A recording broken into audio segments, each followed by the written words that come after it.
Morning, Curia, Victor and Jane from the studio. As I had mentioned earlier on, we're coming to you live from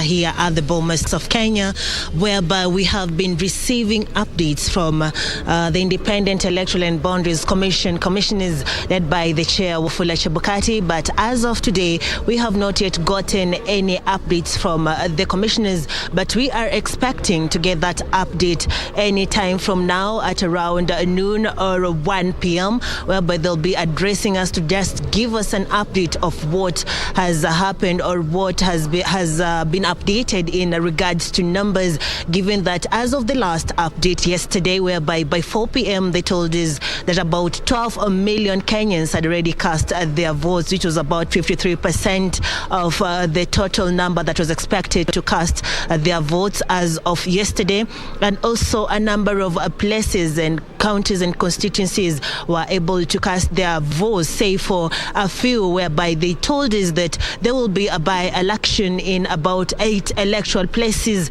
which included 2 for the gubernatorial seat, which include Kakamega and Mombasa, as well as 4 for the National Assembly seats, which include Kitui Rural, as well as Kachiliba, and we also have Pokot South, Rongai, and for the member of county assembly, we have Nyaki West and Kwanjenga. Also, we're able to be told that there will be elections for one of the constituencies whereby they're not able to conduct elections as of yesterday due to insecurity issues that were recorded at that particular place, which is Aldis in Wajir County. And as of this morning, I was able to speak to one of our correspondents to understand, one of our reporters who was dispatched to that place to get to understand if the elections have kicked off. And as of 6 a.m. in the morning, he was able to tell me that there were no election material that had been dispatched at that place, nor the election process had not yet begun as of 6 a.m. in the morning. So we await to hear official communications from the commissioners to just get to understand why the elections had not kicked off as of that particular time, as they had indicated yesterday, and also get to understand as of now how many of the form 34Bs or 34As have they been able to receive right now here at the auditorium of the National Tallying Center at the Bomas of Kenya. If my cameraman can be able to show you, is that you'll be able to see a number of IEBC officials who are just waiting for the form 34Bs from the returning officers, from the county returning offices, so that they can be able to record them and later on hand over the report to the chief returning officer for the presidential results, who is Wafula Chebukati, who will then be able to declare the results. So far here at the Bomas of Kenya at the auditorium, all that we are able to hear right now are very nice patriotic songs as we await to see the returning officers from different county tallying centers to arrive here with the boxes and be able to hand them over to the IEBC officials here. And also what is going on right now is that we are able to see a number of election observers and monitors who are already in this auditorium just seeing on what is happening, so that they can be able to write their reports on how the elections were covered. And as I'd mentioned earlier on, is that at the auditorium,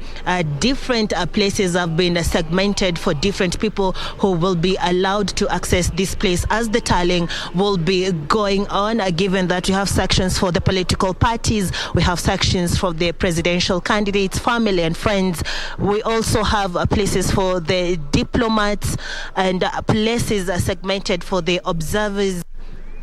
and other stakeholders who will be coming to this particular auditorium, as well as places segmented for the IEBC staff, as well as if my cameraman can show you, also is a place whereby we expect the commissioners led by the chair Wafula Chebukati to be sitting or to declare the results after receiving the reports from the IEBC officials who are on standby here at the auditorium, are waiting for the forms 34B from the returning offices of different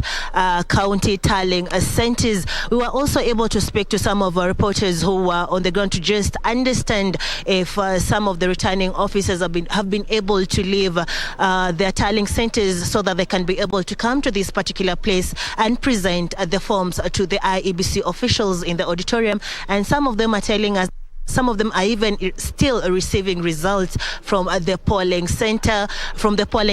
So it looks like it will be quite a time before we're able to see some of the returning officers arriving here at the auditorium to be able to deliver the forms to the IEBC officials who are waiting for them. So right now I'm going to hand you back to one of my colleagues, Brian Kimani, who is also here at the Bomas of Kenya in our studios to continue with analysis of the ongoing election process as we wait for updates from the commissioners or wait to see some of the returning officers who we expect any time from now to be arriving here at the auditorium to hand over the forms to the IEBC officials who are on standby awaiting them. To you, O'Brien. Well, many thanks, Serafina Robbie, who is inside the National Tallying Center, of course, keeping a tab